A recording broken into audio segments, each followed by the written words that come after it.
Hi, it's Kit van der Bates here, and video 3, the final video in a series on financial regulation and cryptocurrencies. And today I thought I would talk a bit about solutions. However, I can't hand over on a plate a full and complete solution to the problem faced by VASPs in complying with FATF recommendations on the reduction of money laundering and terrorist financing, mainly because I have been acting as a consultant for a Finnish startup that is operating in precisely this space. So I can talk about the problem, however, I can't talk about the solution that we as a group have come up with. What I can do is mention some of the extra surrounding issues that VASPs are going to face.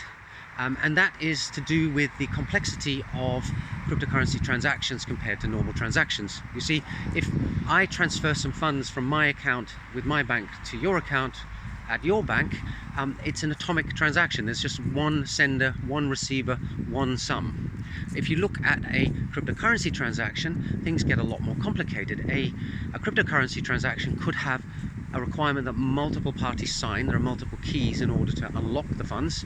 The funds may come from multiple addresses, and then the funds may be sent onwards to multiple addresses, and there's even a change address where some of the funds go back to the original sender. So it's a bit of a spaghetti mess compared to a traditional financial transaction.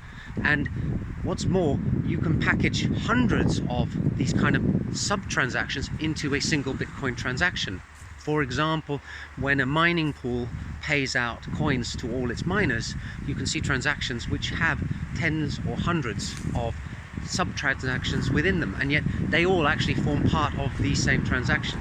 And there's some clarification on the American Bank Secrecy Act requirement for the travel rule, where they have a nice use case where there are two sisters who are transferring funds to another bank, and they explain what needs to be done in that case. Now, that example doesn't cover the scenario in cryptocurrency that I have just described.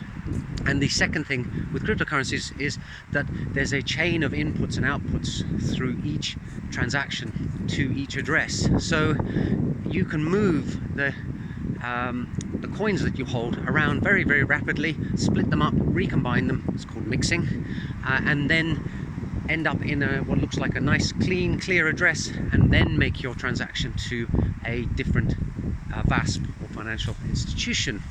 So if there is truly going to be regulation in the cryptocurrency space in order to prevent money laundering and terrorist financing, then you need to have good chain analytics. You need to be able to look at transactions on a blockchain such as Bitcoin and actually backtrace where these funds actually originated from.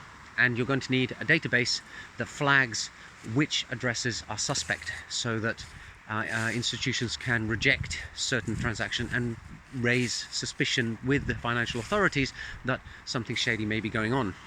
So that's today's video. I think it's been quite an interesting topic actually. I hope you did too, and I'll see you in the next video soon. Bye for now.